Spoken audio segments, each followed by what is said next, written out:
সুন্দরবনের পর্যটন মানচিত্রে যুক্ত হচ্ছে নতুন এক আকর্ষণ আলীবান্দা ইকো ট্যুরিজম কেন্দ্র।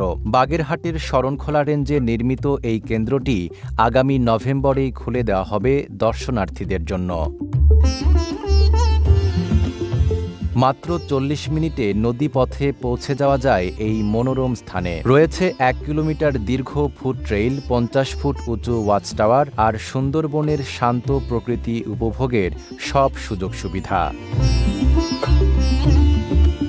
তবে আনন্দের মাঝেই দেখা দিয়েছে হতাশা। করমজল প্রজনন কেন্দ্রে যেখানে টিকিট ৪৬ টাকা, সেখানে আলীবান্দা কেন্দ্রের জন্য ধার্য করা হয়েছে ৩৪০ টাকা।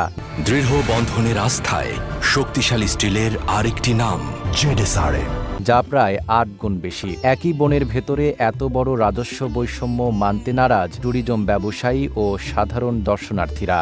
যদি একই সাথে কলাগাছিয়ার যদি ট্যাক্স হয় ৪০ টাকা এবং আলীবান্দার ট্যাক্স যদি হয় ৩০০ টাকা, তাহলে এই যে ফারাকের কারণে হচ্ছে এই জায়গার পর্যটন একেবারে মুখ থুবড়ে পড়ছে। যখন গেস্ট আসে তাদের সাথে কথা বলতে গেলে আমাদের ভয়। ৩৪৫ টাকা রাজস্ব দিয়ে কখনোই সুন্দরবনে প্রবেশ করবে না, কারণ একই জায়গায় দুই ধরনের আইন, এটা আসলে মানা যায় না। যেমন করমজলে ৪০ টাকা রাজস্ব, তার সাথে ভ্যাট আছে ১৫%, সব মিলিয়ে ৪৬ টাকা আসে। সেক্ষেত্রে ওই জায়গায় একটা আইন, আমাদের শরণখোলা আলীবান্দা ট্যুরিজম সেন্টারে আর একটা আইন। এদিকে রাজস্ব বৃদ্ধির বিষয়টি স্বীকার করেন পূর্ব সুন্দরবন বিভাগের বিভাগীয় বন কর্মকর্তা রেজাউল করিম চৌধুরী।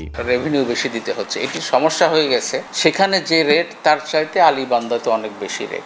তো এইখানে আসলে একটু বোধহয় আমরা সরকারের কাছেও আমরা বলতে পারি, আমাদের কাছে নানাভাবে দাবিও আসছে যে এই রেভিনিউ রেটটা একটু কমানোর জন্য। তবে এটা আমার জায়গা থেকে আমি বলতে পারি আসলে এটি যৌক্তিক। আলীবান্দা ইকো ট্যুরিজম সেন্টারকে নিয়ে বর্তমানে সুন্দরবন পূর্ব বিভাগে মোট ৪টি নতুন ট্যুরিজম সেন্টার নির্মাণ করা হয়েছে।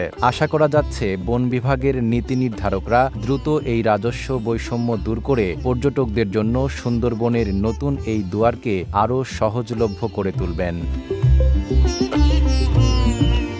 নাইম আরাবী, ঢাকা পোস্ট।